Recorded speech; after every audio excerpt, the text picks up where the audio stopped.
Allah Subhanahu wa ta'ala, iaitu sentiasa dalam mengerjakan suruhannya dan meninggalkan larangannya. Perkara ini adalah perkara yang makruf, masyhur kita ketahui. Namun adakah di sana sebagai orang atau sebagai hamba telah memperhambakan diri sebenar-benarnya? Kita hamba, tapikah adakah kita telah meletakkan kita sebenar-benar jadi hamba? Kita boleh koreksi diri kita, kita boleh nilaikan diri kita bagaimana kita sebagai seorang hamba. Alhamdulillah pagi ini saya dapat jemputan menggantikan Ustaz Muhyiddin Kamdis. Katanya beliau dalam sakit dan berada di hospital. Kita doakan sama-sama, ya, mudah-mudahan Allah cepat sembuhkan dia dan teruskan perjuangannya di permukaan bumi kita ini. Begitu juga dengan diri kita, ya. Kita ni kadang-kadang rasa sehat tapi rupanya sakit lagi. Ada yang kencing manis, ada yang darah tinggi, ada yang kolesterol, ada jantungan kata orang Jawa. Ada satu penyakit hari ini, ada yang COVID berterusan tapi datang juga. Ada. Kita ni lah COVID-nya. Tuan-tuan. Tapi alhamdulillah tuan-tuan, puan-puan, minta maaf tuan-puan, puan-puan hajah, puan-puan, kita sebagai manusia yang biasa ini tak tekang daripada salah dan silap. Memang itulah cara Allah nak hapuskan dosa kita, berinya penyakit. Ada setengah ulama kata penyakit yang diberikan ini adalah tanda-tanda sakarat. Mabuk, sakaratul maut, mabuk untuk menghadapi mati itu. Diletakkan penyakit sikit, nanti kurang masa sakarat tu nanti. Ada yang kasih batuk-batuk dan sebagainya, nanti masa sakarat tu dah kurang sakitnya. Kalau seandainya tidak diberikan sekarang, kita tak tertanggung, ya ibu-ibu, macam mana nak hadapi. Baik, suara saya ni tenggelam timbul ni dari belakang tak jelas. Ibu-ibu kena beri fokus sikit lah, ya. Suara saya lebih kuat, lebih perlahan daripada kipas bunyinya. Allahu Akbar. Tak apalah, apa yang ada kita gunakan, ya. Kalau ibu-ibu rasa tak berapa dengar Ustaz, angkat tangan Ustaz. Ustaz tak berapa dengar Ustaz, ya. Aduh, panjang umur. Aduh, bunyi tu Allahu Akbar. Bismillah. Bismillah.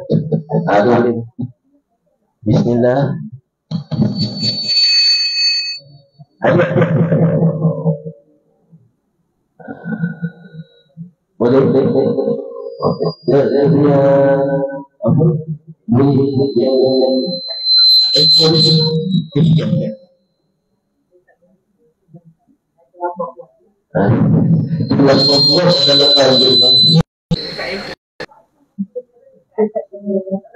Okey, kat situ pun tak pun.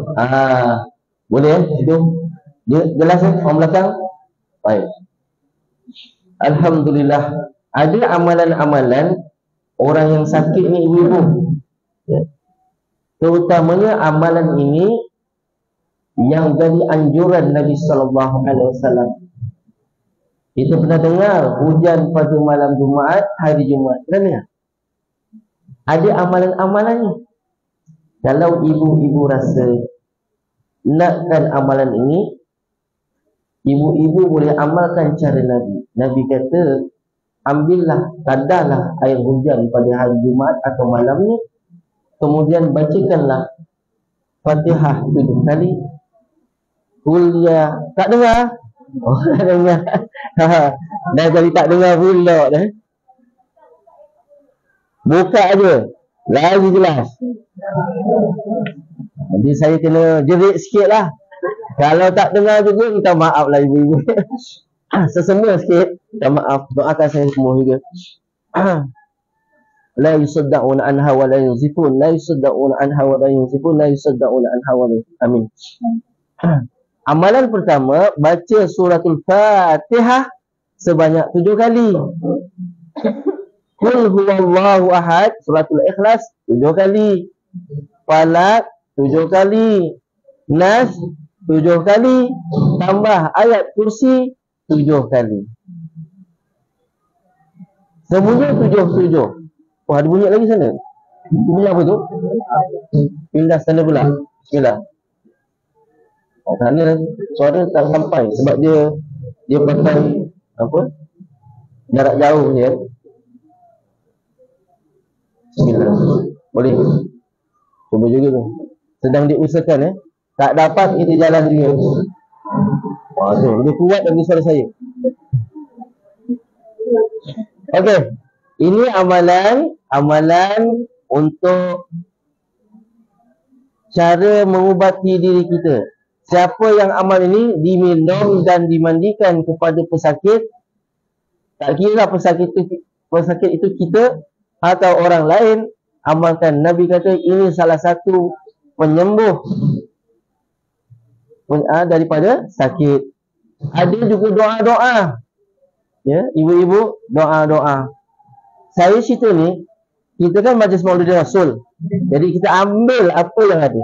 Kita nak cerita tentang Nabi lahir, ibu-ibu dah tahu. Ya, tapi ada beberapa perkara yang ibu-ibu rasa kita kena terangkan balik semula tentang kelahiran Nabi. Ya. Bunyi lagi. Bismillah. Satu. Cobaan dari kulit. Okey. Amalan ini dia tak sangkut, dia tak rek. Amalan ini sebagai amalan yang boleh kita selipkan, amalan-amalan penyembuhan. Ada buku Nabi, iaitu sembuh cara Nabi. Nak sembuhkan diri kita daripada segala penyakit. Tapi kita jangan lupa Al-Quran. Wa nunazzilu minal Qur'ani ma huwa shifaa'un wa rahmatun lil mu'minin wa la yazidu zalimina illa khasara. Ini salah satu ayat syifa yang disebutkan di dalam Al-Quran daripada 6 ayat syifa. Ada 6 ayat syifa. Antaranya yang saya sebutkan tadi, wa nunazzilu minal Qur'an. Boleh baca. Wa idza maritu fa huwa yashfin. Itu antaranya. Ya. Sakit, ada sakit jantung tak sini? Kalau ada sakit, wasyifa'un lima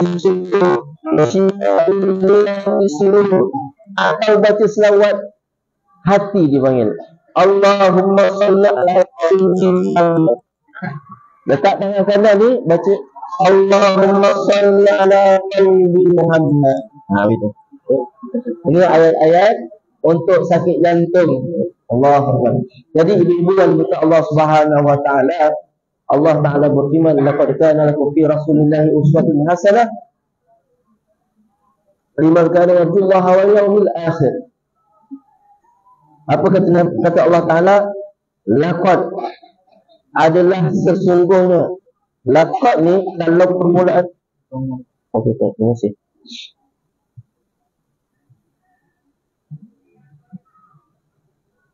Kalimah laqad yang disebut yang di dalam Al-Quran, Allah menyatakan ini sahaja. Kata laqad, maknanya inilah sungguh-sungguhnya. Fi Rasulullah, dalam diri Nabi itu bukan ada Nabi, termasuklah luaran dan dalaman. Laqad kana lakum fi Rasulullah hi uswatun hasanah. Ada ikutan yang baik.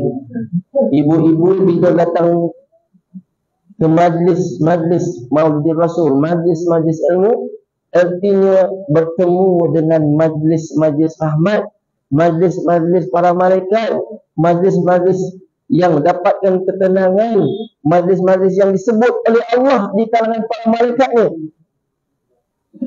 Jarang orang boleh datang majlis ini melainkan atas pilihan Allah Ta'ala. Allah sahaja yang layak memilih kita untuk datang yang tempat baik. Tak semua orang boleh nama datang. Sekalipun dia itu ada harta, ada memiliki jet dan pesawat yang hebat, belum tentu dia dapat turut berserta dalam majlis-majlis ilmu. Belum tentu. Berapa ramai hadir. Saya jumpa seorang jutawan 1 bulan 11 juta pakai kereta lama.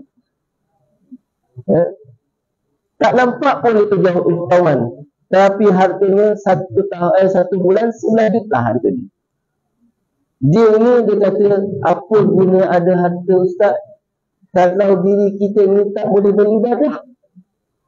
Cara untuk cepat Allah ampunkan, duduk dalam majlis ilmu dia kata. Bukan duduk sahaja, doakan orang yang duduk ni semuanya sihat.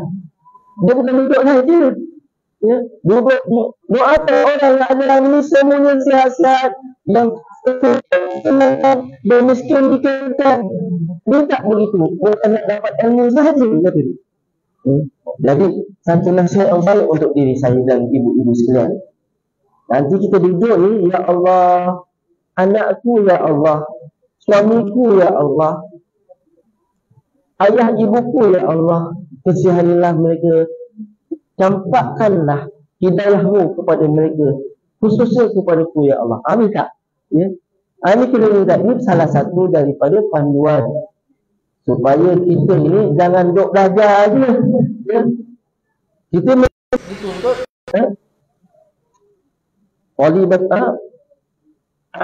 talabul ilma faridatun ala kulli muslim wa muslimat. Menuntut ilmu itu wajib ke atas orang lelaki-lelaki yang muslim dan orang-orang yang perempuan muslim. Gitu. Muslimin wal muslimat. Ibu-ibu, saya cakap dulu dengan saya cakap biasa, mana lebih kuat?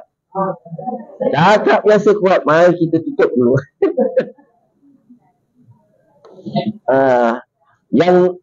Yang depan ni depan sikit, nanti yang belakang boleh gitu. Ke depannya jangan malu-malu. Dia rapat, dia makin jelas, bukan satu jelas. Dia dapat dulu daripada orang belakang. Ilmunya, ya, barakahnya pun dia dapat dulu. Imam Syafi'i, kita ketika mengajar, ya, dia kata, wahai anak muridku, dekat-dekatlah. Seperti mana para sahabat.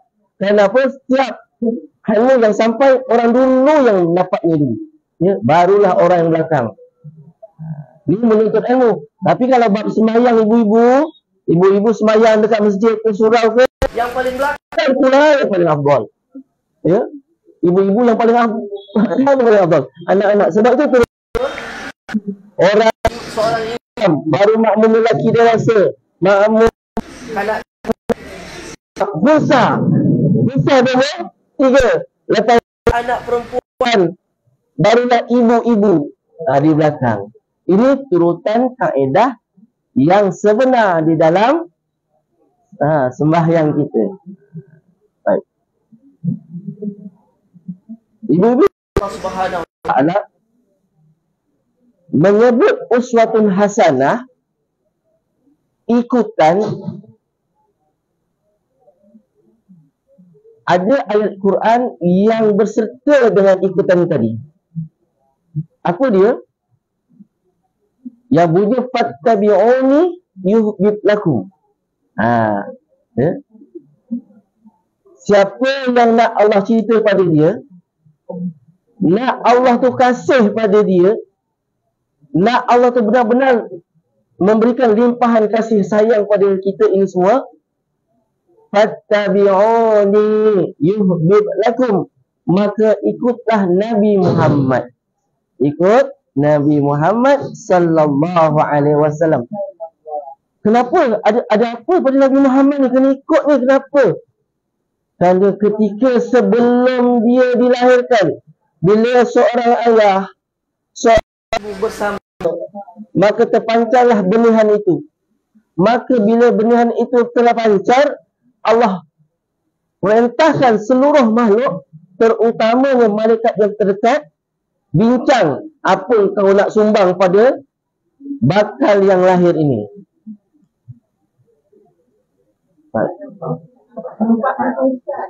Tak nampak muka Ustaz?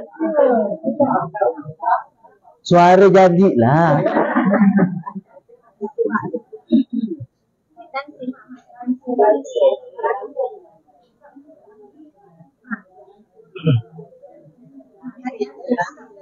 Langsir.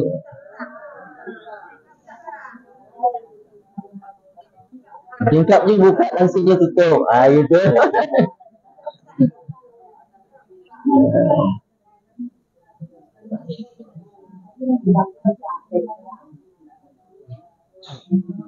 Ya, ya. Ya, ya.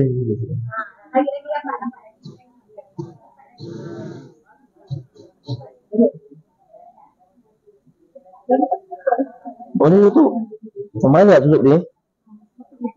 Dia berbunyi-bunyi, power.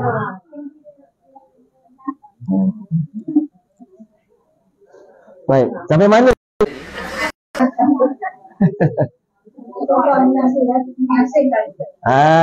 Macam mana Allah nak kasih pada kita? Fattabi'uni yuhbib lakum. Ikutlah aku, nescaya Allah kasih kepada kamu. Ikut bagaimana? Ikut segala gerak-geri. Ketika Aminah, ibu Nabi Abdullah, ayah Nabi bersama, maka ketika benarnya terpancar, Allah cepat-cepat panggil malaikat, wahai malaikat, dan panggil seluruh makhluk apa yang kau nak sumbangkan pada Nabi Muhammad yang bakal lahir. Maka malaikat kata, nanti kita fikir nak sumbang macam mana. Maka yang pertama, malaikat jiwa kata, aku nak khidmat dia bila-bila masa.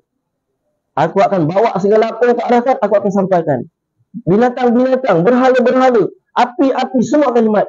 Sebab itulah bila Nabi lahir, api mula terpadam. Itu tanda khidmat dia. Ya.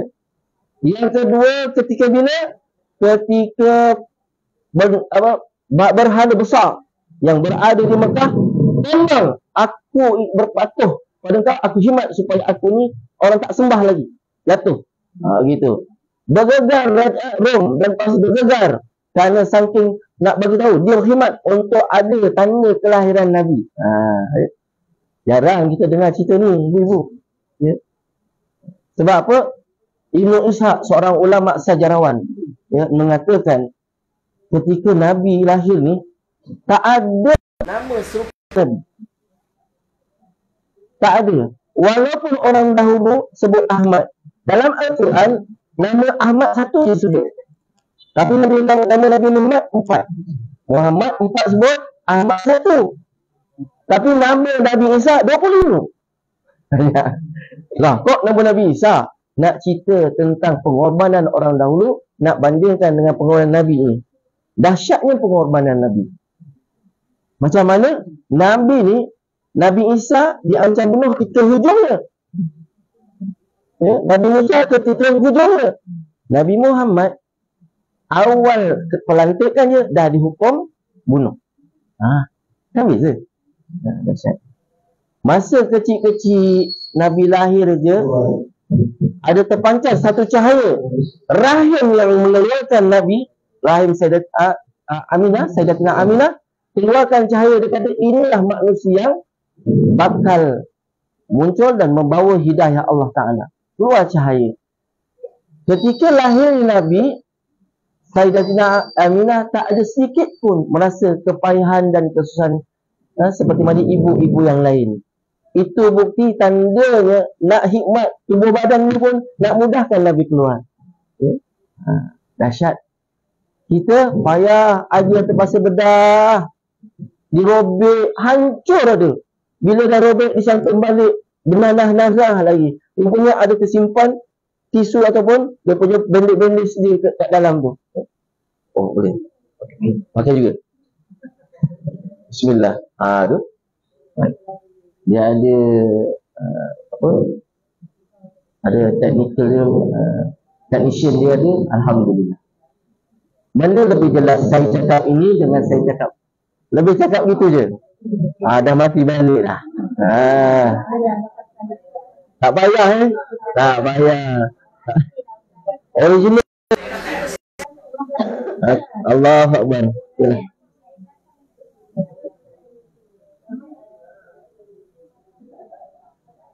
Kita nak mati pula. Okey. Baik. Apabila segala makhluk berkhidmat, maka ada binatang-binatang, lautan-lautan, pokok-pokok berkhidmat. Ketika Nabi SAW sering membaca khutbah, lantas ada orang menawarkan, "Ya Rasulullah, boleh tak aku buatkan engkau mimbar?" Gitu. Maka kata Nabi, silakan. Maka ada buat mimbar, maka mula Jumaat pertama tu dengar satu tangisan, yang mana tangisan ni didengar oleh Nabi dahulu, barulah para sahabat dengar sebelum Nabi berkhutbah. Ya? Maka Nabi dekati, dengar cari suara tu, rupanya ada sepohon-pohon pokok kurma yang dulu Nabi bersandar padanya. Nabi gunakan dia sebagai tempat pegang, tempat dia berkhutbah di situ. Pohon kurma. Nanti ibu-ibu balik tengok pokok kelapa sawit, try pegang pokok kelapa sawit. Tak ya. Dengar tak suara tangisan. Ini terbukti bahawa itulah mukjizat Nabi. Nabi pesan dia, janganlah nangis. Sungguh kau akan berada di syurga bersamaku. Ya. Orang yang kita kasih, kita cakap dia, kau akan bersama denganku. Begitu suami dan isteri dan anak, kau akan bersama ibu nanti dekat syurga, nak, ayah. Ya. Begitu. Kita doakan. Maka Nabi pun berkhutbah. Lepas khutbah, pohon ini diminta oleh sahabat. Dibela. Masa dia bela, dia tahu pohon ni semakin lama semakin jadi tunggul. Bila tunggul, dia tahu hakikatnya hayatnya dah tak ada. Ya. Tetapi dia tahu jaminan. Nabi kata, aku suka pada pohon ni. Tak apa saja. Ya. Dia nak betulkan balik juga. Tak apa. Orang belakang dengar tak lagi suara? Dengar, alhamdulillah. Tu.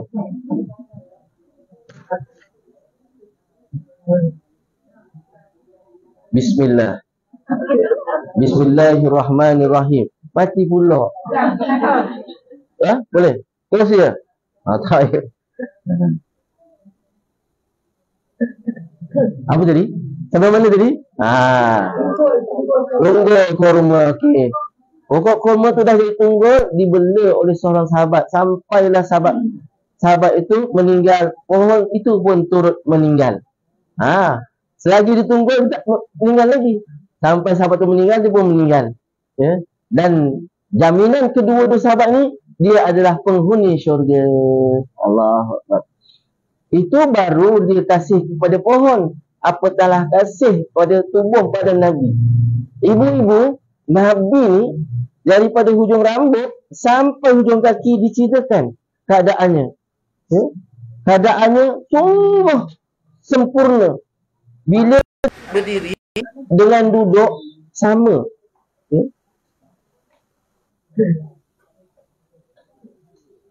Baik. Nabi kalau duduk dan berdiri sama keadaannya. Macam mana Ustaz? Nabi kalau duduk, perutnya tak macam saya. Roy.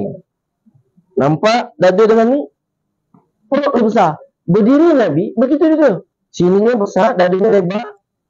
Ini tandanya Nabi jaga sangat akan kesihatan. Makan jaga-jaga. Tahu tak Nabi pernah pesan pada sahabat, makanan yang paling bagus sifatnya mesti dua. Satu bersifat panas, satu bersifat sejuk. Kalau semua itu makan kita sini sejuk, timai sejuk, sifatnya mesti dua. Bila berada macam ini, maka tubuh badan kita taklah terlalu panas kalau makan yang panas. Taklah terlalu sejuk, sampai sejuk sangat. Begitulah keadaannya yang Nabi ajarkan. Nabi ni puasa Isnin Khamis. Saya tahu ibu-ibu adalah orang yang sering berpuasa Isnin Khamis. Kadang-kadang tambah lagi harinya Jumaat. Sebaik-baik puasa ni, ya, memang kat bulan Muharram, tetapi Nabi tak pernah tinggal puasa pada Jumaat juga. Kalau siapa nak puasa hari Jumaat, Nabi akan buat sebelumnya dan selepasnya juga. Begitu. Sebab Sayyidul Ayyam, penghulu segala hari. Nabi bila disebut penghulu hari ni, hari Jumaat ni pernah diminta oleh para nabi-nabi yang lain. Sebab tahu keberkahan pada Jumaat. Nabi Isa, Nabi Musa dan Nabi-Nabi lain minta hari tersebut. Tapi kata Allah, hari Jumaat ini untuk penghulu segala hari dan penghulu segala Nabi. Layaknya begitulah. Siapa yang jadi penghulu, dia akan dapat penghulu. Penghulu dengan ketua kampung, kalau minta projeknya laku penghulu. Ketua kampung tak laku. Ketua kampung aja kata dia. Nak minta projek pun susah. Nak bersihkan tepi, di tepi kaki lima pun tak dapat projek. Yang dapat benarkan penghulu. Begitu ibaratnya. Jadi Nabi SAW ni, beliau nak cerita tubuh badan ni, tadi bila duduk begitu, memang kesihatan Nabi sebenarnya. Ketika Nabi 63 tahun dahulu, Nabi memiliki lebih kurang, kata Ibnu Umar radhiyallahu anhu, dia kata mempunyai 20 urat uban sahaja. Tak banyak. Kita berurat-urat kita.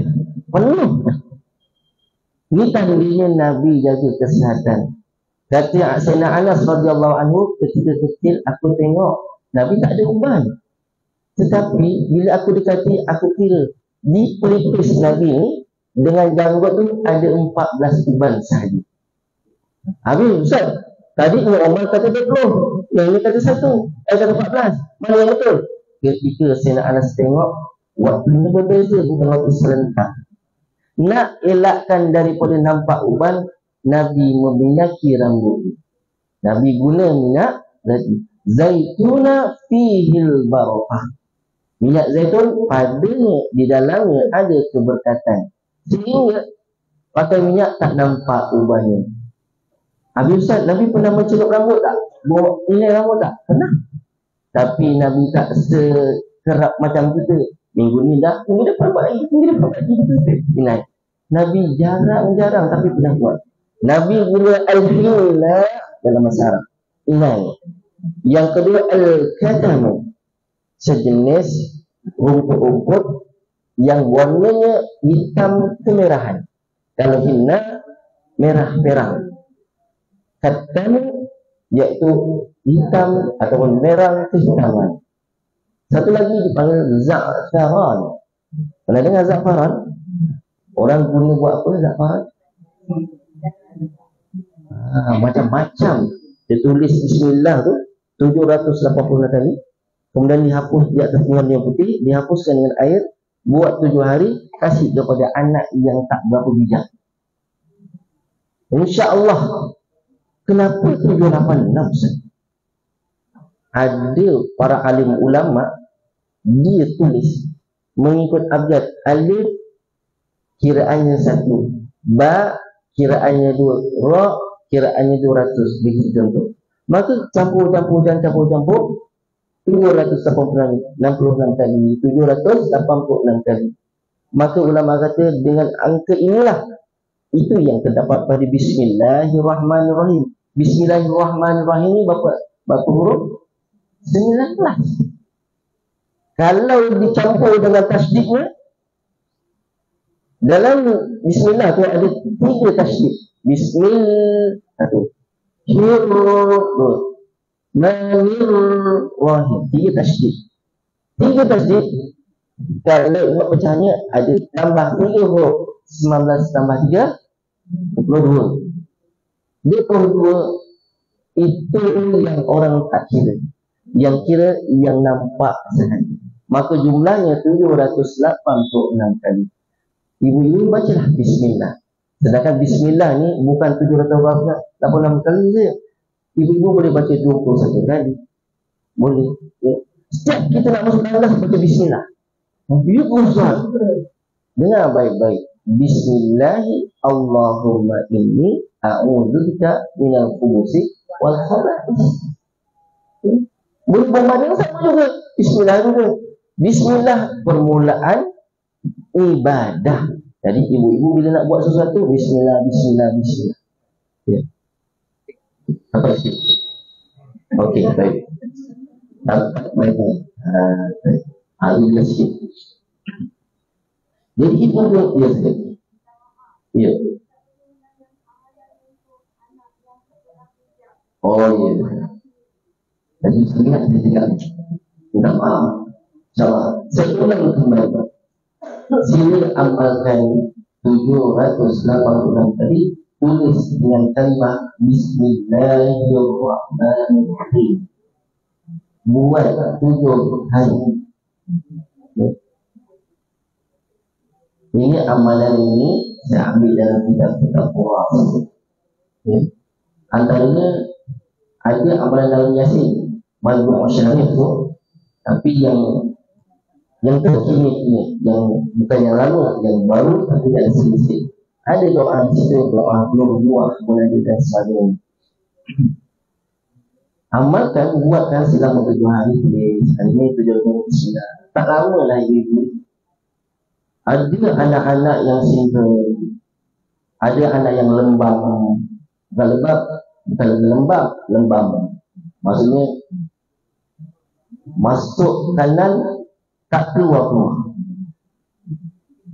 Kalau dulu kata masuk kanan keluar kiri, ni masuk dia fikir.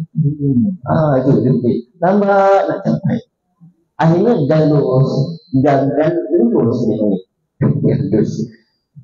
Gagal memahami macam mana nak lulus. Usahakan kepada anak-anak ini supaya mereka ini ikhtiar kita, anak ini sihat kemana. Anak-anak kita tak. Masa saya belajar dulu contohnya, ibu ada amalan lain untuk pecah rahsia pemeriksaan soalan-pemeriksaan. Sampai begitu. Sebab dengan hebatnya Asma'ul Husna. Siapa yang baca Ya Khabir, Ya Khabir, yang maha memberi kabar, yang memberi kabaran sebanyak 611 kali. Dan baca Ya Kabir 824 kali. Baca sebulan sebelum biasa, minta Allah khabarkan kepada kita apa juga jenis soalan. Itu dapat bagus-bagus. Orang dahulu dia khabar dia Ya Khabiru 612, Ya Kabiru 824. Ini amalan-amalan pondok yang saya dapat dari sahabat-sahabat saya, guru-guru pondok begitu masa belajar dulu, dia kasih amalan. Patut dah dimungkas. Cuma lang sahaja. Dia kata saya buka itu yang keluar, saya buka itu yang keluar. Tapi kita belajar ni bukan waktu nak belajar. Ibu sekarang ni bukan belajar untuk lulus peperiksaan, tapi lulus kepada Allah Ta'ala. Sembahyang dah sempurna dah sembahyang kita, dah lengkap belum? Baca dia orang ni ikut jalan Sallallahu alaihi wasallam. Solatlah kamu seperti mana kamu lihat aku solat. Ulama pun mensyarahkan, kalau Nabi dah tak ada, ikut cara para ustaz, para cendekiawan berkaitan dengan Islam. Baik. Dah cabut balik dah. Boleh. Baik. Jadi ibu yang juga Allah Subhanahu Wa Taala. Dah nama bukan. Bang. Ada permintaan. Dia tak nak pakai mic. Dengar dah dalam. Yang belakang tak dengar. Tak nak dengar. Ya Khabiru, Ya Kabiru. Ini adalah amalan kita ni kena lulus pemeriksaan kita dengan Allah Ta'ala, terutamanya sembahyang. Apa hukum menyebut usalli fardhu subhi raka'atain ma'muman lillahi ta'ala? Lepas itu kata Imam Syafi'i tak sebut pun tak ada, tetapi lebih menenangkan hati kita bahawa kita telah menyebut. Tenang hati kita, kita nak solat ni, kita sebut usalli fardhu maghribi, usalli fardhu subhi dan sebagainya. Maka di situ dia lebih tenang. Kalau kita sebut niat, maka dia itu pun takbir Allah. Para alim ulama menyebutkan sebagai Abdul Aisyah yang dahulu ada yang sedih dilewati bersaudara dengan telinga. Lalu dia kena jaga orang dalam sembahyang.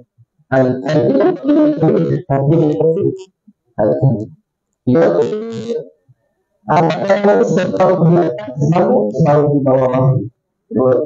Yang kedua bawah. Ketiga inilah cara yang disepakati dalam ashab Syafi'iyah, pandangan Imam Syafi'i dan para raja dan murid-muridnya. Inilah murid-murid Imam Syafi'i. Sudah nampak Imam Syafi'i? Tak mana? Tahu tak Imam Syafi'i? Kenapa Imam Syafi'i? Apa itu dia? Muhammad bin Idris Asy-Syafi'i. Apa nama Syafi'i? Atuknya Syafi'i. Macam saya Muhammad Nur Hisham bin Jaliman bin Rabi. Atuk saya Rabi. Saya nak ambil kalmar Rabi boleh tak? Tapi saya suka letak Asy-Syafi'i. Sebab kita bermazhab Syafi'i. Imam Suyuti As-Suyuti Asy-Syafi'i. Imam Ibn Hajar Asqalani Asy-Syafi'i. Imam As-Suyuti Asy-Syafi'i. Saya Syafi'i. Imam Ghazali Asy-Syafi'i. Maka mereka ini bermazhab dengan mazhab Syafi'i. Ustaz, mazhab tu apa mazhab? Mazhab ni ialah fatwa yang difatwakan oleh Imam Syafi'i. Imam Syafi'i kata hukum minum air berdiri makruh, minum duduk sunat, dapat pahala makruh, tak dapat apa-apa. Baik, kita duduk. Dalam bab sembahyang kena ikut. Dalam bab akhlak, innama bu'istu utammima maqarimul akhlak. Sesungguhnya hanya aku dibangkitkan oleh Allah Ta'ala untuk sempurnakan akhlak. Kenapa Nabi sebut tu? Ketika mana Nabi lahir, zaman itu adalah zaman kemuncaknya orang-orang jahil, bunuh anak sewenang-wenangnya, anak perempuan bapaknya jadi masuk, bapaknya timbus. Hina sangat ketika ada anak-anak wanita, anak perempuan. Kemudian dia kaki judi zaman jahiliah ni. Dia tengok orang yang sedang ngandung ni, buyut-buyut tengah jalan, orang lelaki ni dia judi. Urut lelaki perempuan. Dia kata baik, kata dia. Maya siang-siang aku dapat untung dia ni, tangkap rumah tu, botas terus. Dahsyat ni jahiliah. Ya, tengok perempuan, aku nak kata dia. Astagfirullah. Dahsyat ni orang jahiliah. Sebab itu Nabi nak pulihkan balik akhlak. Bila akhlak sahabat pulih, orang-orang musyrikin pulih, tengok apa jadi tuan-tuan, ibu-ibu. Mereka disebut sebelum orang mubashirina fil jannah. Orang yang dijamin untuk masuk surga sebelum orang pertama. Antaranya Sayyidina Osman, Abdul Rahman bin Auf. Abdul Rahman bin Auf ni seorang sahabat kaya kali, ya, sangat kaya. Dan Nabi kata engkau masuk surga selepas orang yang ke-9, engkau orang yang ke-10 masuk surga. Maka Sayyidina Abdul Rahman bin Auf dia sedih, jamin dah masuk surga, tapi malangnya orang ke-10. Kenapa tak orang ke-6?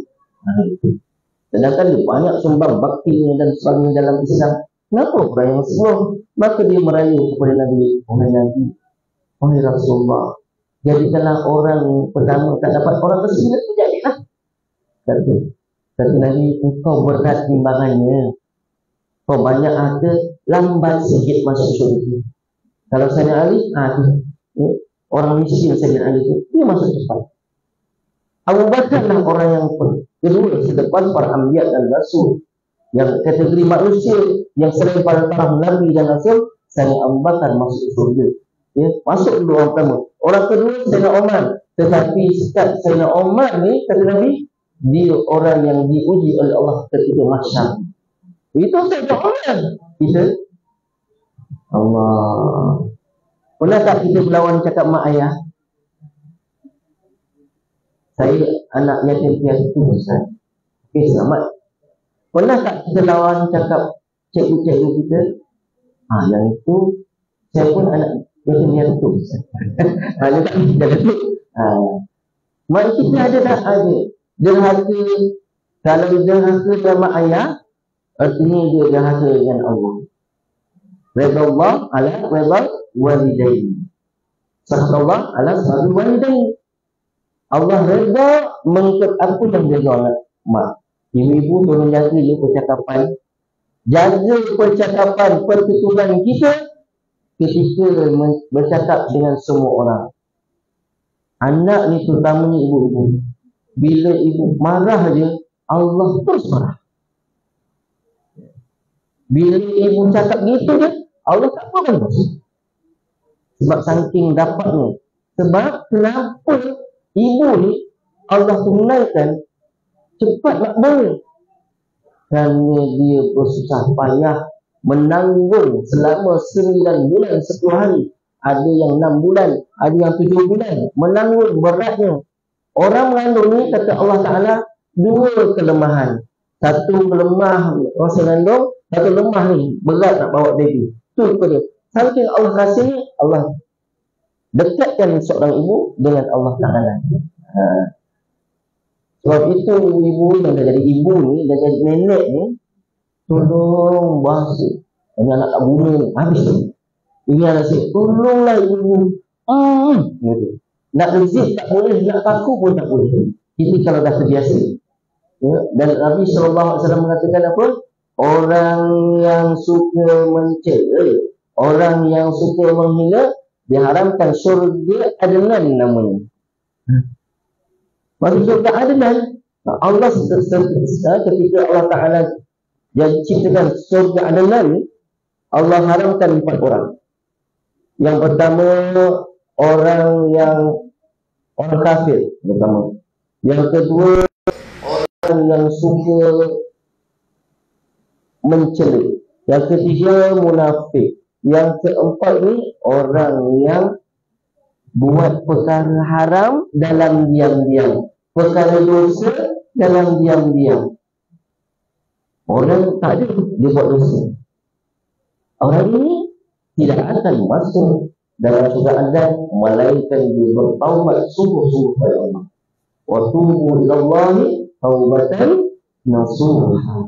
Bertaubatlah olehmu dengan sungguh-sungguh. Taubat apa? Taubat Allah nak taubat nasuha, yang kita nekat berhenti seterusnya, tak nak buat lagi. Itu nasuha. Taubat samban, terima tak? Terima. Sekalipun kata Allah Ta'ala, kata lagi, sekalipun kau bawa dosa sebesar gunung, sebesar gunung, kau minta ampun pada Allah, usai Allah. Tapi dengan betul, astaghfirullahalazim, astaghfirullahalazim. Atau nak lebih baik lagi, astaghfirullahalazim alladzi la ilaha illa huwal hayyul qayyum wa atubu ilaih. Boleh. Ada orang yang negara kita baca wal hayyul qayyum. Kalau orang Arab dia tak baca hayyul qayyum, dia baca hayyul qayyum. Boleh Ustaz? Boleh, kedua benar. Satu yang hayyul qayyum riwayat Ibnu Majah, hayyul qayyum Imam Tirmizi. Riwayat ini. Ya, boleh baca kedua-duanya. Tadi kalau tanya, kenapa boleh baca dua? Satu yang bersifat muqaddamnya mahzuf, satu dia cerita tentang mausuf. Di sini mausuf sifat Allah Ta'ala. Ini kena belajar ilmu nahwu lah, ilmu seni bahasa, tata bahasa. Dari kelahiran Nabi SAW kebalik semua ini. Bila Nabi lahir, Allah minta semua makhluk umat. Bila Nabi lahir dia, selama 7 hari Suwaibah yang menyusukan. Barulah Suwaibah menyusukan. Nabi ni jadi adik-beradik susun 4 orang. Antaranya Sum'ah, Citai Lalat. Tak maaf sampai tak lalat. Ada dipanggil Samna, Citai Lalat hitam. Ada juga namanya Harizah dan sebagainya. 4 orang adik-beradik susuan. Bila Nabi jumpa adik-beradik susuan, Nabi akan jaga dia balik-balik. Macam saya pun ada anak susuan ibu. Anak saya lelaki 4 orang. Saya belum kenal dia dulu. Belum kan? Baik. Nama saya Muhammad Rizal Mujahidin. Isteri seorang. Baru. Ya. Anak 4 tapi ada simpan, ada 7. Simpan 7. Ada macam itu dalam simpan 3 tapi ada anak susuan 4. Beliau 3 perempuan, seorang lelaki, anak susuan.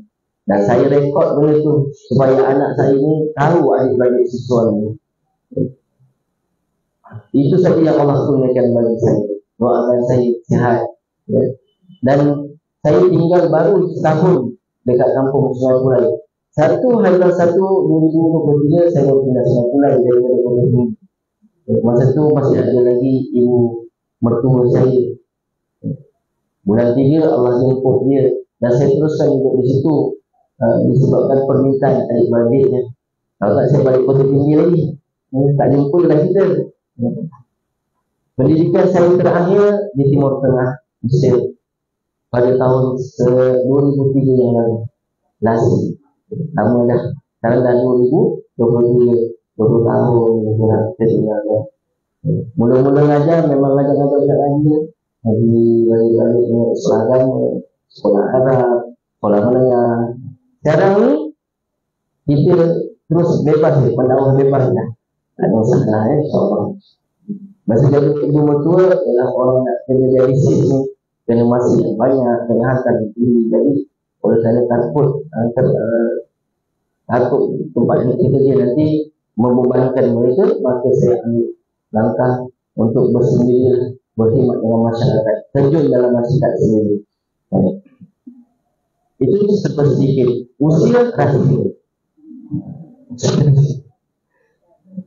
Kalau anak dah ramai dah tunggu dah, uban pun dah ada, uban lebih banyak daripada Nabi SAW.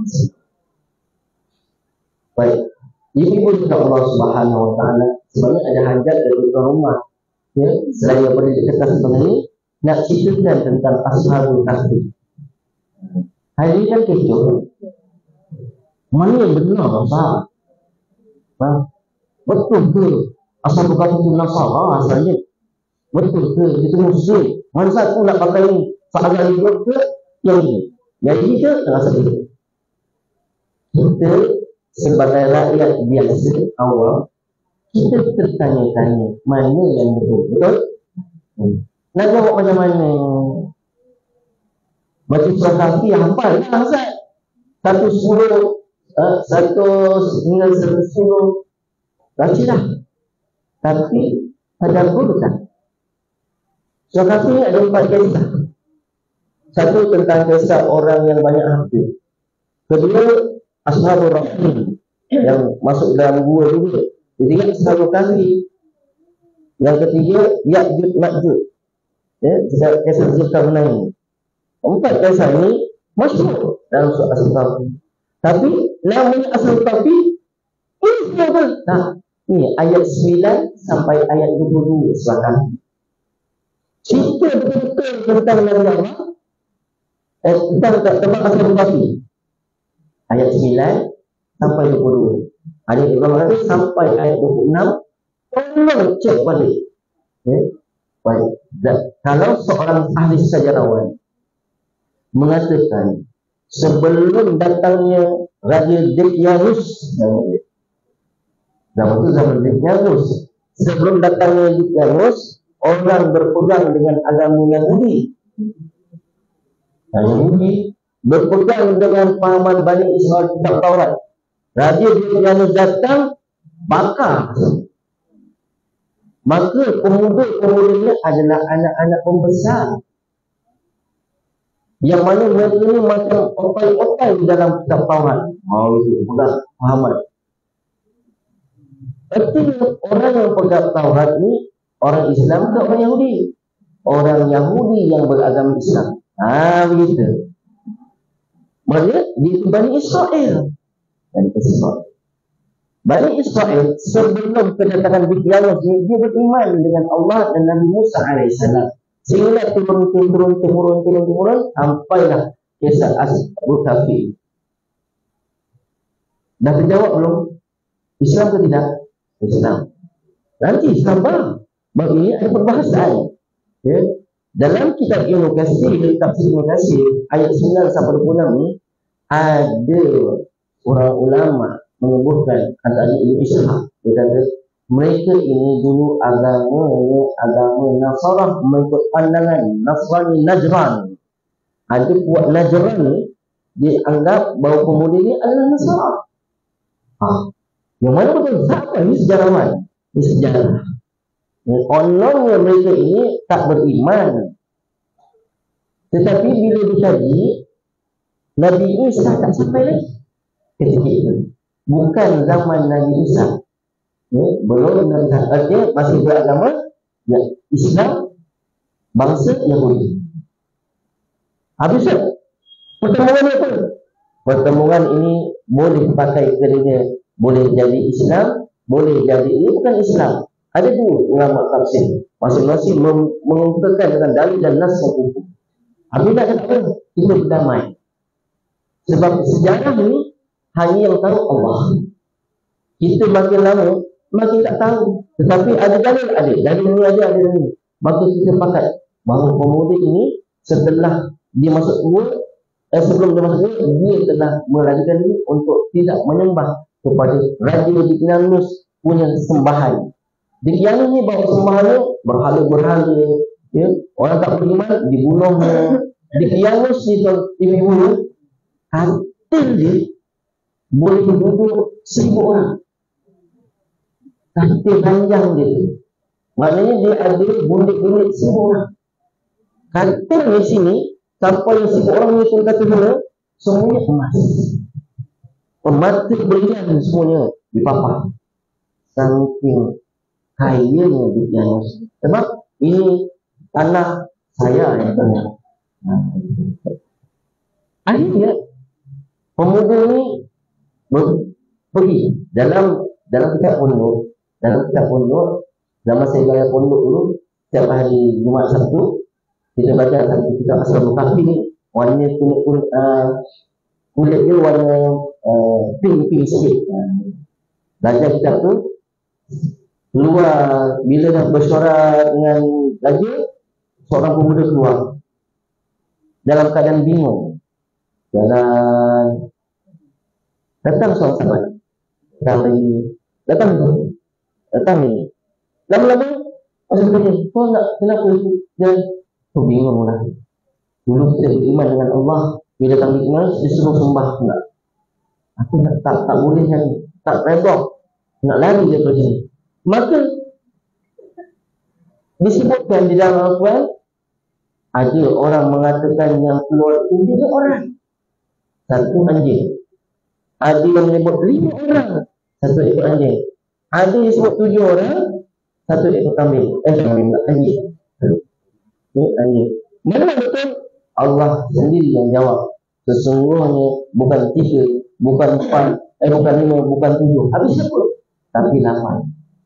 Sebagaimana riwayat Ibnu Abbas radhiyallahu anhu menyebutkan bahawa aku adalah manusia di antara manusia yang sedikit tergolong oleh orang yang paling bijak, orang yang paling ilmu, tapi golongan yang sedikit, orang yang paling ilmu yang sedikit. Akulah kata Ibnu Abbas, dan aku disebutkan, diajarkan bahawa memang Ashabul Kahfi itu 7 orang dan seekor anjing. Ini riwayat yang sahih. Keluar mereka ini datang bincang-bincang, kita aku nak lari. Kau nak lari juga? Kita lari, kita selamatkan iman kita. Dia lari. Kahfi membawa maksud 2, tapi dalam tadabbur kita tempat perlindungan. Kahfi itu ialah tempat perlindungan. Nanti kalau ibu-ibu belajar tadabbur tentang soal kahfi, kisahnya 4 dan nama kahfi itulah tempat perlindungan daripada pengejaran kahfi. Jadi kita keluar, dikatakan yang pembesar itu 6 orang.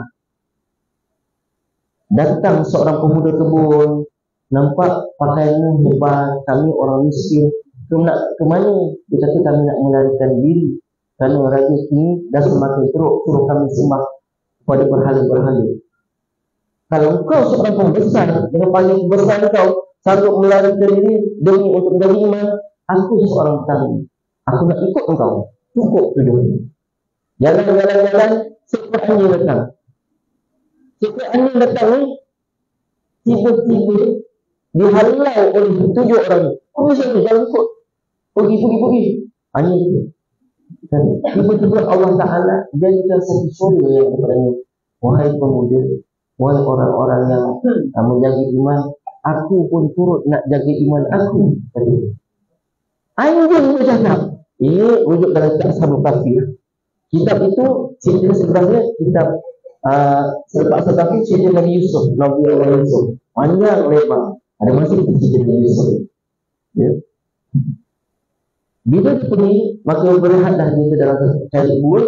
Dapat ada satu tempat saja yang selamat, tak akan dikejar oleh sesiapa pun.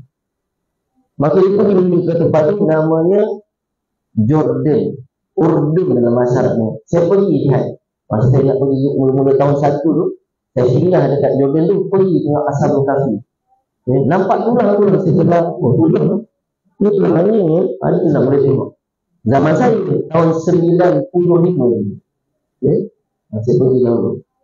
Tengok ada tulang lagi. Lepas tu saya tak tengok-tengok. Katanya semua dah cantik, nama semua. Adik ipar saya pergi Jordan dengan belajar katanya, dia kata tak ada dah tutup orang tu. Masih ada lagi tinggal tulang saja. Dia tinggal tulang. Anjing yang menyulut kata itu dah dibuatkan kotak bekas tempat supaya tak jatuh fitnah. Bila mana selama kata Allah Ta'ala, mereka ini digulung-gulungkan selama 309 tahun. Dalam bab Kahfi ada panduan buat rumah. Siapa rumahnya contoh? Rumahnya begini, matahari naik sini, turunnya sebelah sini, insya-Allah orang yang dalam rumah itu tidak akan tua semua. Umumnya boleh, tapi sentiasa nampak muda. Macam Ashabul Kahfi tadi, 309 tahun. Setiap 1 tahun Allah akan gulirkan supaya Allah tidak memakan tubuh jasad badan si Ashabul Kahfi. Termasuklah anjing. Anjing ni gitu juga. Ya. Nanti setahun lagi malaikat diarahkan oleh Allah Ta'ala, gulirkan semasa-masa. Dia ngadap sini, dia ngadap sini. Bukan duduk temenung macam yang digambarkan itu. Bukan. Ya. Saya tengok dalam YouTube digambarkan itu memang 7 orang. Saya tengok. Ya. Rupanya dia gitu. Masa dia tidur perut memang lapar sebab lama dah bergerak. Ya. Sekejap lagi kita bangun, rupanya Allah Ta'ala jadikan 309 tahun. Namun datang satu sama cukup 309 tahun dibangunkan ketua daripada rombongan ini. Sudah lapar ni. Bangun lapar lah. Bangun dah berapa dah. Ya. Maka dia pun tengok anjing ni hidup macam mana. Anjing tu macam hidup macam cerita mainan, macam cerita Doraemon juga.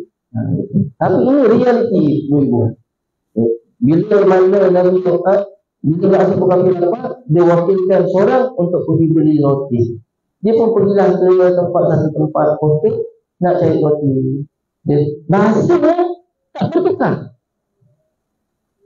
Lantas dia pergi nak beli roti. Ini dia kena duit. Bila orang yang tidak duit tu tukar roti tu tengok, ini duit emas zaman lama ni. Ini mesti perompak tadi. Mana kau dapat duit ni?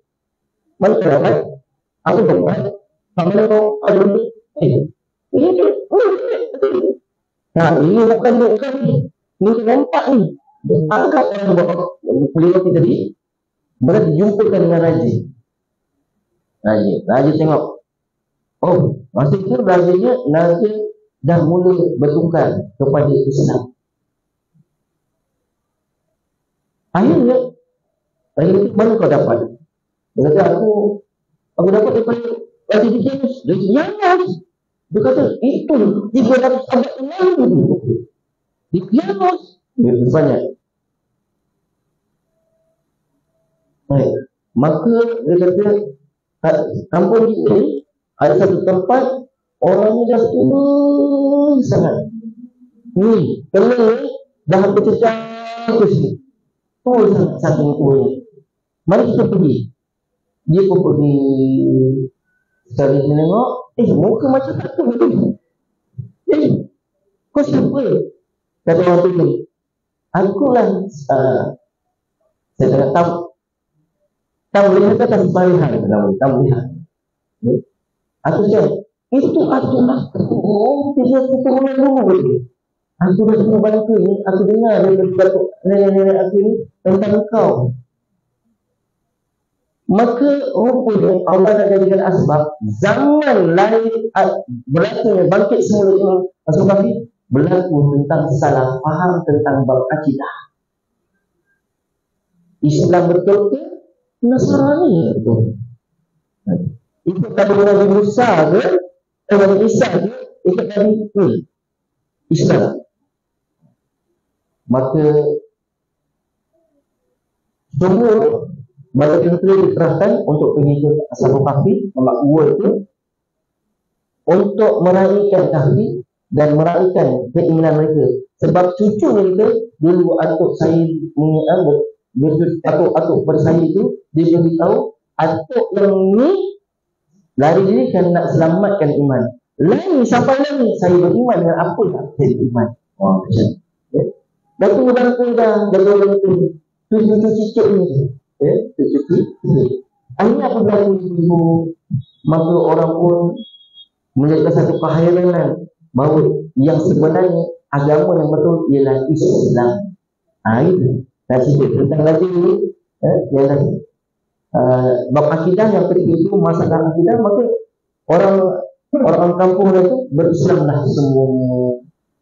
Maka dipulangkan balik kepada kawan-kawannya, dia makan kau makan, lepas tu dia minta mohon diri, tidurlah dia sampai Nabi dibangkitkan, Nabi Muhammad SAW dibangkitkan.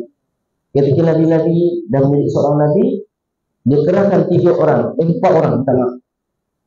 4 orang ni pergi ke Ashabul Kahfi. Nabi kata, kau pergi Ashabul Kahfi wahai Ali, kau ketua ni.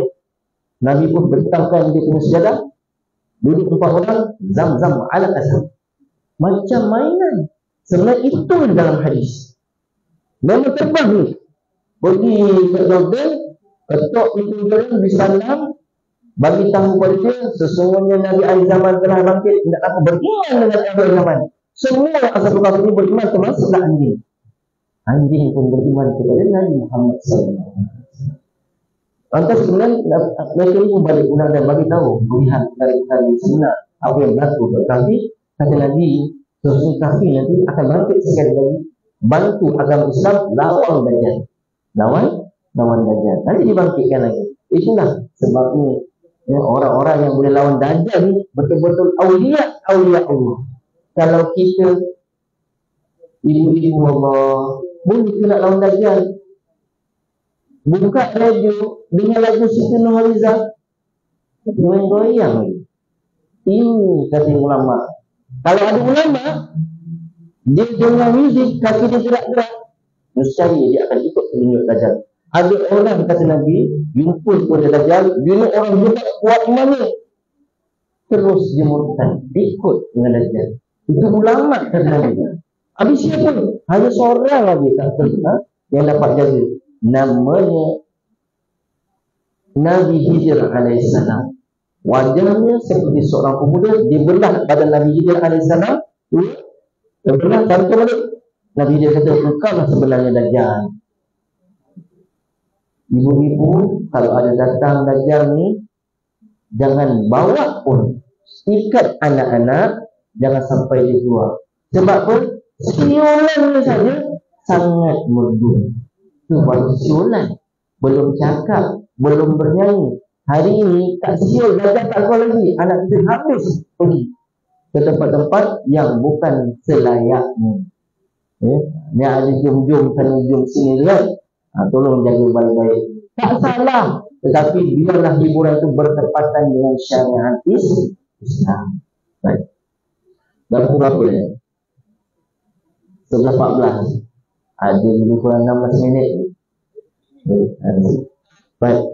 Tadi diminta untuk doa ni, nanti kita dah kita doa insya-Allah.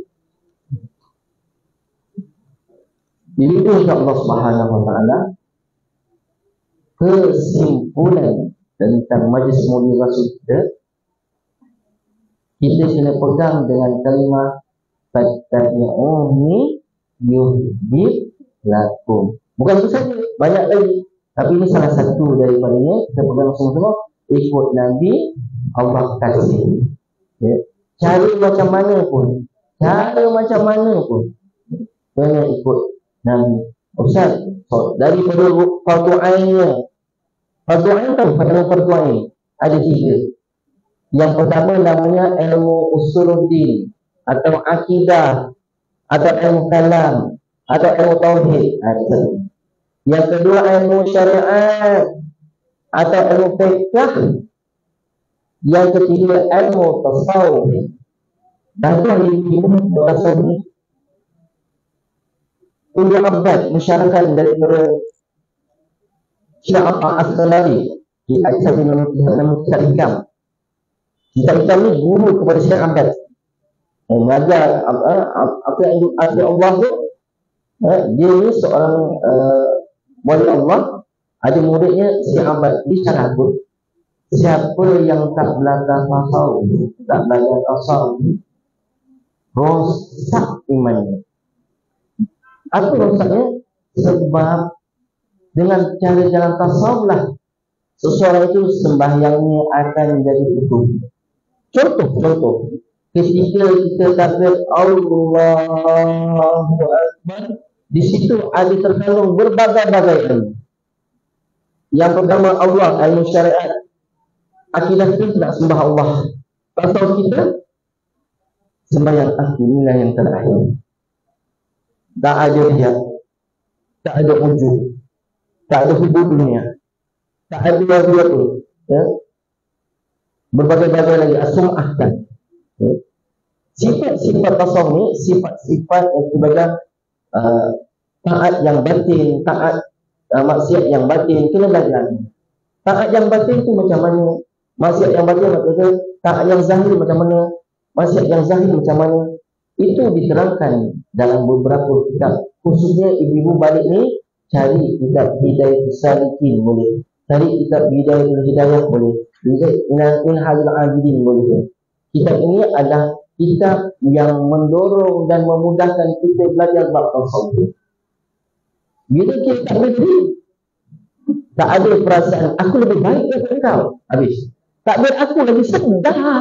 Allah. Ini bahaya. Cara rukuk aku lagi betul. Kita sedangkan benda itu pisahkan. Tak ada pihak. Niat kita dengan Allah Ta'ala.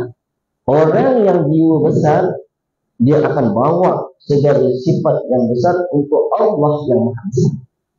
Bila ada perkara yang masuk ni, nak masak apa lagi? Itu kecil dia. Allah yang besar. Aku tu kena cendungkan. Kena khusyukkan aku sembahyang aku. Nak masuk ini, lepas ni nak buat. Boleh habis orang kita. Lupakan. Habis itu. Baik. Ini juga Allah Subhanahu Wa Taala kesimpulan. Sebelum tutup ya, ibu nak bagi satu amalan. Mungkin ibu dah tahu dah. Ya, tentang orang-orang yang sakit kepala, sakit paru, sakit perut. Kat mana saja, ya, Nabi ajarkan kepada para sahabat. Ni ambil tangan kanan. Contoh sakit perut, baca Bismillah 3 kali. Sama ada nak Bismillahirrahmanirrahim boleh. Bismillah. Kemudian baca a'udzu bi'izzatillahi wa qudratihi min syarri ma ajidu wa uhadhiru. A'udzu bi'izzatillahi wa qudratihi min syarri ma ajidu wa uhadhiru. Baca 7 kali. Okay. A'udzu bi'izzatillahi wa qudratihi min syarri ma ajidu wa uhadhiru. Dan saya share dengan Puan Mu'minah ini. Okay. Ini antara amalan yang Nabi ajarkan bila mana kita. Saya masa belajar dulu, kita ni kan jarang-jarang masak orang lelaki. Kamu rajin masak sangat, tapi perut makan kat luar je. Jadi orang Arab ajarkan saya itu. Doa itu saya kata orang tu tercerit-cerit. Nak sembahyang ni masih tercerit-cerit lagi. Asyik kita pakai kipas luar dan sebagainya. Maka orang Arab kata sini. Dia mau pegang tapak tangan dia tak. Sebelum letak tangan dia ambil tangan saya tak. Dia pun letak tinggi kan. Okey, ikut aku kata dia. Tabi'an dia. Ikut pun. Bismillah, Bismillah, Bismillah. Bismillah, a'udzu bi'izzatillahi wa qudratihi asyhadu an la ilaha illallah. Waktu 7 kali. Apa kata? Itu pengalaman saya. Sebabnya adalah waris daripada hadis Nabi sallallahu alaihi wasallam. Saya tak dapat lah, tak apa lagi tu. Kena tengok baca, saya baca. Buat satu kali itu. Dan ada orang gunakan surah kafi untuk sembuh segala penyakit. Surah kafi. Sebagaimana sabda Nabi sallallahu alaihi wasallam, sesungguhnya surah kafi itu menyembuh segala sakit yang panas di dalam perut atau yang sejuk di dalam perut, penyakit yang tidak boleh sembuh-sembuh, penyakit itu kelebihan surah kafi. Banyak kan? Panjanglah 110. Kita bagilah 20 ayat pertama pada subuh, 20 rakaat 20 ayat kedua pada zuhur. Lengkapkan. Dan kita pun dah biasa dengan surah kafi kan. Bagi yang biasa, yang tak biasa kena amal. Nabi minta ibu tolong hafalkan 10 ayat pertama surah kafi. Alhamdulillahillazi anzala ala abdihi kitaba wa lam yaj'al lahu iwaja. Sampai is awal kita tinggalkan faqala rabbana atina min ladunka rahmah wa hayyi lana min amrina rasyada. Sampai itu. Paling tidak itu. Kalau kamu tak dapat 10 yang terakhir tak apa, tapi baca. Dan saya biasa baca wa qara'na, dari wa qara'na. Kemudian jadikan amal rutin kita ini sebagai usul ikhtiar rawatan menggunakan Al-Quran. Kata bahasa ini banyak air-air. Jangan lupa bacakan yang saya sebut tadi. Ustaz ni bukan air hujan lah Ustaz. Cuba baca Fatihah 7 kali. Ikhlas, Falaq, Nas, ayat kursi 7 kali. Nanti kalau ibu-ibu nak tambah lagi, tambah dengan amanah Rasul. Kemudian penutupnya amin. Sebab Nabi SAW dalam tafsir Ibnu Katsir menyebutkan ketika Nabi membaca akhir surah Al-Baqarah itu Nabi menyebut amin. Sebab dalam surah itu terkandung doa-doa. Rabbana la tu'akhidna in nasina aw akhtana. Rabbana wa la tahmil 'alaina isran kama hamaltahu 'alal ladzina min qablina. Sampai habis. Berarti akhirnya sampai ke sini tidak amin. Itu dipanggil ya Allah mustajabkanlah doaku. Itu maksud amin. Amin maksudnya istajib doa-ana. Maksud ini ya tolong ya Allah perkenankan doaku ya Allah. Jadi kita sendiri amal-amal sedikit saja. Macam mana nak amal untuk jadi ahli syurga? Amal ahli syurga banyak. Tapi tolong jangan pernah tinggal ayatul kursi selepas sembahyang. Itulah jaga. Kadang-kadang kita tak sempat nak zikir-zikir, tak sempat. Anak balik minta tu, kita pun bukan selalu zikir. Subhanallah, alhamdulillah. Jarang. Paling tidak jangan pernah tinggalkan ayatul kursi selepas sembahyang. Kenapa? Tidak ada satu pun boleh menghalang kamu daripada masuk syurga, melainkan mati. Mati itu masuk syurga. Itu ayatul kursi. Ada orang-orang zaman saya belajar dulu, saya kata dulu yang bisa tampuk penot. Saya belajar dengan untuk guru ngajar tentang kelebihan ayatul kursi. Ya, paling tidak kita hamba ni, paling tidak 313 macam jumlah perang Badar. Baca 313 setiap hari. InsyaAllah Allah akan datangkan perkara yang ajaib. Tapi hari ini saya tak mampu nak hafal. Saya baca istighfar saja. Dan pesanan terakhir oleh Habib Ibrahim sebut, paling tidak orang awam jaga 3 perkara ini. Istighfar 100 pagi, 100 petang. Selawat 100 pagi, 100 petang. La ilaha illallah 100 pagi, 100 petang. 3 ini insya-Allah dia kata kalau seandainya ajal menjemput, maka orang yang mengamalkan ini dia di kalangan orang-orang salafus saleh. salafus salih. Masuk salafus salih itu orang-orang yang saleh. Tak kira saleh atau saleh. Boleh itu. InsyaAllah. Ada pertanyaan sebelum saya tutup? Tak dapat saya dengar. Nanti saya kasih kepada Puan Novina. Kita kongsi-kongsi. Nanti boleh dalam grup lah. Yang mana tu? Ini satu. Ayat mana? A'udzubillahi yang bismillah. Tiga kali. Ada saya buat siapkan dengan Puan Novina. Atau ibu-ibu boleh kita doa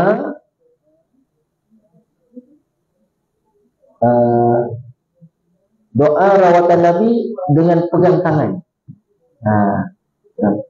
Kalau sana tak sama, nanti saya akan share dengan dia. Dan Nabi ada satu hadis. Dan saya rujuk hadis itu dalam kitab Riyadhus Shalihin Sunan Imam Nawawi. Doa rawatan dengan cara memegang tangan kanan.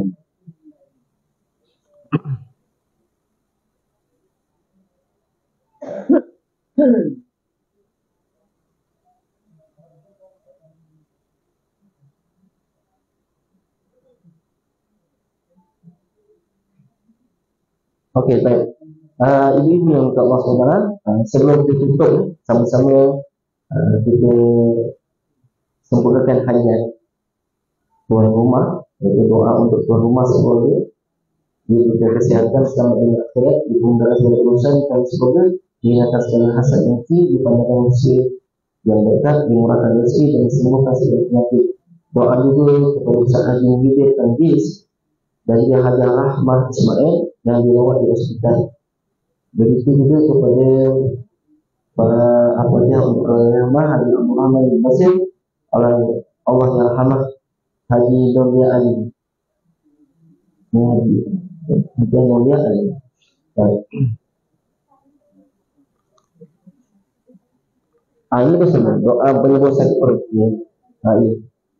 Ini cuma Allah yang Tuan Guru Harun ini kata tambah bi izzatillah. Ya, aku bi izzatillah yang itu alhamdulillah saja.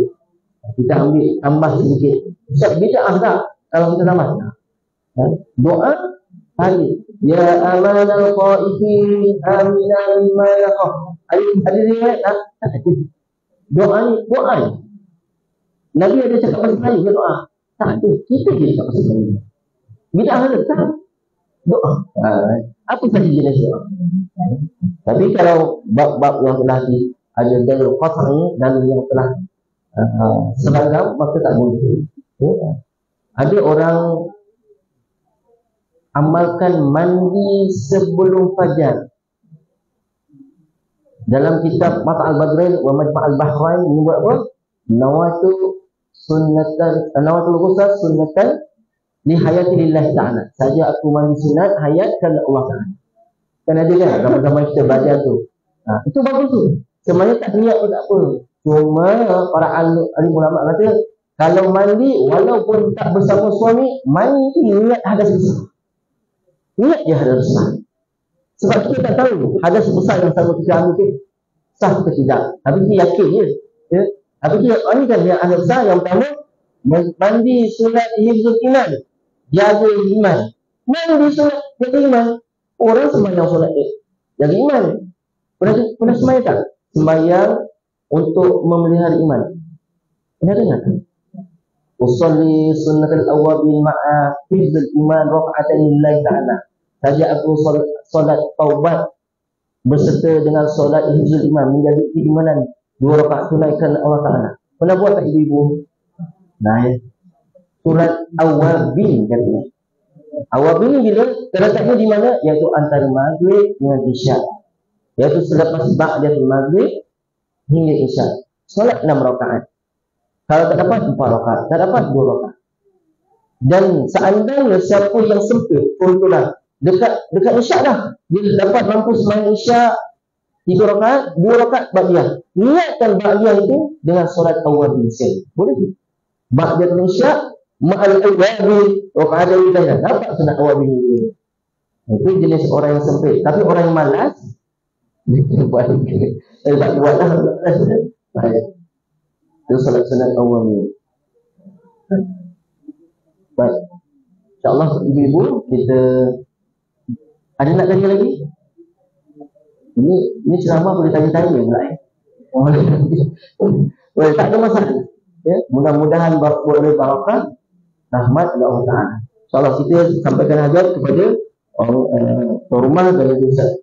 Kemudian kita sedekah Fatihah kepada Allah yang Hamad yang Rahman Basir dan bagaimana Nona Ali Hajah Nona binti Ali. Al-Fatihah. A'udzubillahi minasyaitonir rajim. Bismillahirrahmanirrahim. Alhamdulillahi rabbil alamin. Ar-Rahmanir Rahim. Maliki yaumiddin. Iyyaka na'budu wa iyyaka nasta'in. Ihdinas siratal mustaqim. Siratal ladzina an'amta 'alaihim ghairil maghdubi 'alaihim waladdallin.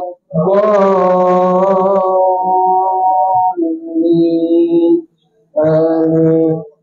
نعوذ بالله السميع العليم من الشيطان الرجيم. بسم الله الرحمن الرحيم. الحمد لله رب العالمين والصلاة والسلام على أشرف الأنبياء والمرسلين وعلى آله وصحبه أجمعين. اللهم صل صلاة كاملة وسلم سلاما تاما على سيدنا محمد الذي تنهل به العقد وتؤضى به الهوائج وتنال به الرغائب ويسر الخواتم ويستسقى الغمام بوجهه الكريم وعلى آله وصحبه في كل لمة ونفس بعدد كل مأمن لك. اللهم صل على سيدنا محمد الفاتح لما أغلق والخاتم لما سبق ناصر الحق بالحق والهادي إلى صراطك المستقيم وعلى آله حق قدره ومقداره العظيم. اللهم صل على سيدنا محمد طب القلوب ودواتها وعافية الأبدان وشفائها ونور الأبصار وضيائها وعلى آله وصحبه وبارك وسلم. اللهم اغفر لنا ذنوبنا ولوالدينا وارحمهم كما ربونا صغارا ولجميع المؤمنين والمؤمنات والمسلمين والمسلمات الأحياء منهم والأموات برحمتك يا أرحم الراحمين. اللهم افتح علينا حكمتك وانشر علينا من خزائن رحمتك يا أرحم الراحمين. اللهم ذي السلطان العظيم وبوجهه الكريم وعلى المتعال. اللهم صل على سيدنا محمد وعلى آل سيدنا محمد. نشهد أن لا إله إلا الله نستغفر الله نسألك الجنة ونعوذ بك من النار. اللهم يسر لنا أمورنا مع الراحة لقلوبنا وأبداننا والسلامة والعافية في ديننا ودنيانا وكلنا صالحا في سفرنا وخليفة في أهلنا واتصل وجوه أعدائنا وساقهم على مكانتهم ما استطاعوا مضيا ولا يرجعون. اللهم إنا نسألك من خير ما سألك منه نبيك محمد صلى الله عليه وسلم. اللهم إنا نعوذ بك من شر ما استعاذك منه نبيك محمد صلى الله عليه وسلم. وأنت المستعان وعليك البلاغ ولا حول ولا قوة إلا بالله العلي العظيم. اللهم إنا نسألك سلامة في الدين وعافية في الجسد وزيادة في العلم وبركة في الرزق وتوبة قبل الموت ورحمة عند الموت ومغفرة بعد الموت. اللهم هون علينا في سكرات الموت والنجاة من النار والعفو عند الحساب. اللهم إنا نعوذ بك من الهم والحزن ونعوذ بك من العجز والكسل ونعوذ بك من الجبن والبخل ونعوذ بك من غلبة الدين وقهر الرجال. اللهم إنا نعوذ بك من الكفر والفقر ونعوذ بك من عذاب القبر ومن عذاب جهنم ومن فتنة المحيا والممات ومن شر فتنة المسيح الدجال. لا إله إلا أنت واحد ربنا يا مجمع الأجر ذنبنا اللهم أحينا بالإيمان ومسنا بالإيمان وانشرنا بالإيمان وادخلنا الجنة مع الإيمان. اللهم اختم لنا بحسن الخاتمة ولا تختم علينا بسوء الخاتمة. ربنا هب لنا من أزواجنا وذرياتنا قرة أعين واجعلنا للمتقين إماما. ربنا لا تزغ قلوبنا بعد إذ هديتنا وهب لنا من لدنك رحمة إنك أنت الوهاب. ربنا ظلمنا أنفسنا وإن لم تغفر لنا وترحمنا لنكونن من الخاسرين. رب اجعلنا مقيم الصلاة ومن ذريتنا ربنا وتقبل الدعاء. ربنا آتنا من لدنك رحمة وهيئ لنا من أمرنا رشدا. ربنا آتنا في الدنيا حسنة وفي الآخرة حسنة وقنا عذاب النار. وصلى الله على سيدنا محمد النبي الأمي وعلى آله وصحبه وبارك وسلم. سبحان ربك رب العزة عما يصفون وسلام على المرسلين والحمد لله رب العالمين. Apa yang baik dari Allah, apa yang baik dari masalah ilmu saya, dan ampunkan dosa saya. Hal itu kasar bahasa dalam berbicara hingga menyebabkan kedua hati ibu-ibu sekalian. Mohon maaf kita sama-sama tutup dengan tasbih kafarah dan doa. Subhanakallahumma bihamdika asyhadu an la ilaha illa anta astaghfiruka wa atubu ilaik. Wal 'asr innal insana lafi khusr illa alladzina amanu wa 'amilus shalihat wa tawassaw bil haqq wa tawassaw bis sabr. Shadaqallahul 'azim wa billahi taufiq wal hidayah. Wassalamualaikum warahmatullahi wabarakatuh.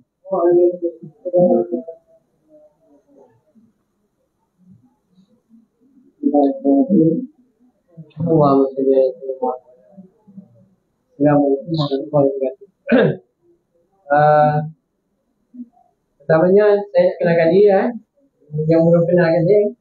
Saya ni suami kepada Puan Lina, artis, Cupang, milik Taman Negara Negeri dan juga